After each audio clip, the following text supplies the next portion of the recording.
Okay, who thinks my chances for a win are pretty good tonight? Here to bring the drama tonight, my good friend, Michael Symon. You're in trouble. And actress, Susan Lucci. You are in trouble. All right, we have two legends. One an actual legend, and another who was a legend in his own mind. So Susan, of course, we all know you from All My Children, legendary show. Thank you. And this is your first time here. It is my first time here, but that doesn't mean you're gonna win. She could kill you, bring you back to life, and you'll be here 3 years later. You're going down, Bobby, you're going down. All right, so who you guys got tonight? All right, Bobby. Our first contender is keeping it kosher at his restaurants across the country. Let's hear it for executive chef, Alex Reznik.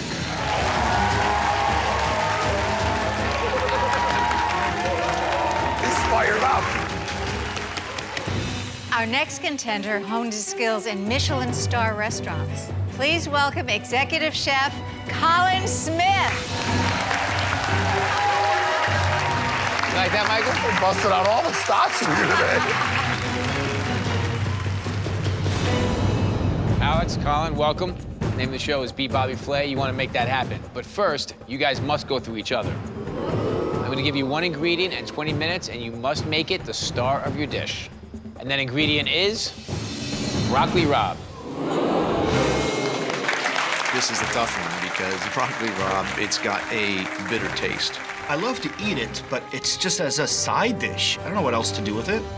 Whoever makes this ingredient the star will be moving on to round 2 to face me. 20 minutes on the clock. Ready? Go. Initially, I'm thinking about running away. Then I started to come up with an idea to cook broccoli rabe 3 ways. Sautéing it, frying it, making a puree with a little bit of Israeli couscous. I am making a Sicilian broccoli rabe with cauliflower, pine nut, and apricot ragu. Oh, brownie points? Oh, totally. I have no problem pandering. You are in such trouble. Now you want to try something really good? I do. Come on. Be a little spicy. That is so delicious. It's gonna have a kick. Dangerous, right? Dangerous to Bobby. We might have 2 people that could beat Bobby. I've taken some of the broccoli rabe and I put it in the fryer to get it nice and crispy. Drop the broccoli rabe in, brown butter and lemon. You guys have about a minute to go. Got my broccoli down, my ragu over top of it, some of the pomegranate seeds. 40 seconds to go. I put a layer of the puree on the bottom, and then I put the couscous, a little bit of the sautéed, and then top it with the fried. It's gonna be awesome. 8, 7, 6, 5, 4, 3, 2, 1. Chefs, Michael and I are here to see which one of you can take down Bobby Flay. It is all going to come down to see who took the broccoli rabe and made it the star of their plate. Colin, tell us a little bit about your dish. What I did was a Sicilian broccoli rabe with an apricot, pine nut, and cauliflower ragu on it. These are flavors that I really love. The sweetness of like raisins or apricot against the bitter broccoli rabe. Really nice balance to it. I'm with you. I love the combination of sweet and savory. Oh, it's so good together. Love that. I love the pine nuts, too.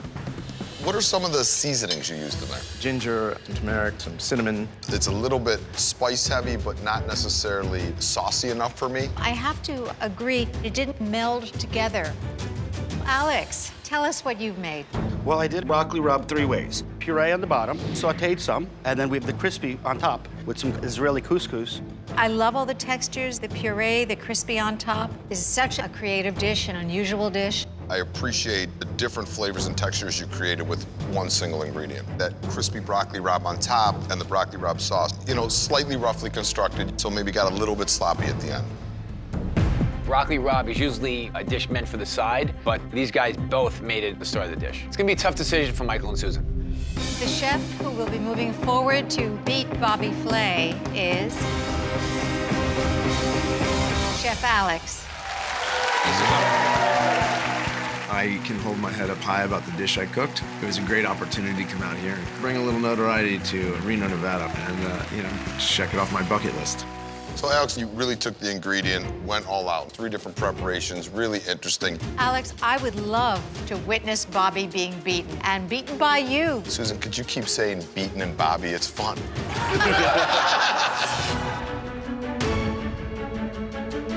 Alex, great job. Now you've moved on to round 2. We call this the big stage. What's your signature dish? What are we cooking? Well, Bobby, my signature dish is matzo ball soup. Right. He's loving this.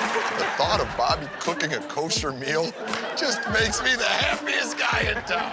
I've made matzo balls once before. They're not easy to make. Oh, Flay, you're going down.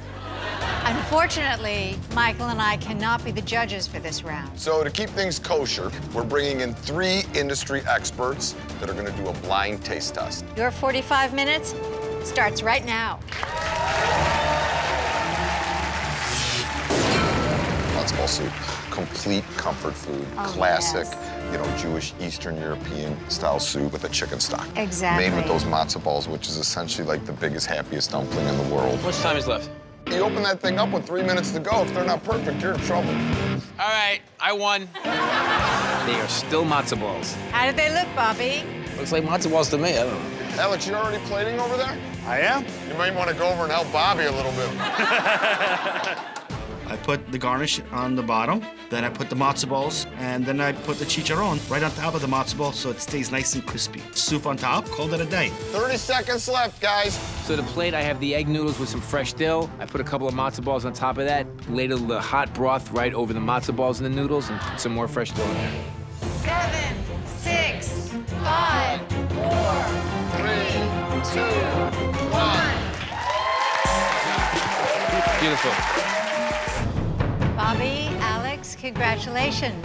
Now we'd like to introduce you to your judges. First up, one of my favorite chefs in the world, Lidia Bastianich. Next, the owner of Mile End Delicatessen, Noah Bernamoff. And the owner of the Back 40 restaurant, Olivia Culpo. Judges, as you can see, today's challenge was matzo ball soup. Please start with the first soup in front of you.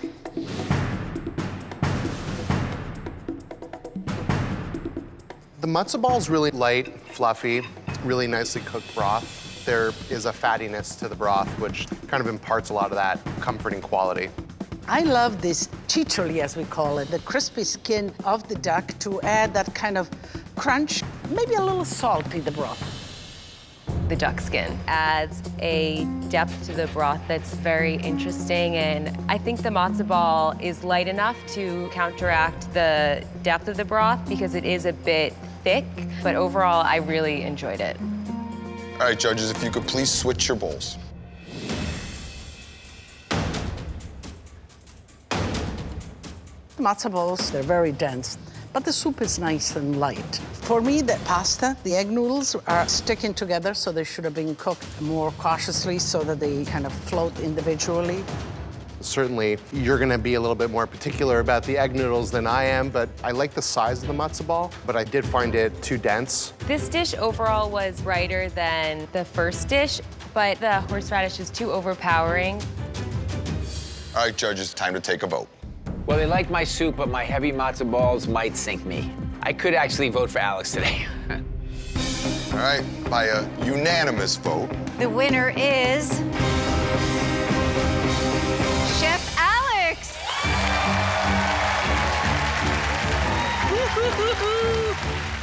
The classic Jewish dish, handed down from generations in my family. I'm taking home the win. I chose Alex's soup because the matzo balls were lighter, the soup was more complex, the crispy skin was very good, and I ate the whole thing. And my matzo balls sucked. Listen, we need to get you a pasta lesson. I was trying to distract with the matzo balls. Congratulations, Alex. Thank you. Job so well done.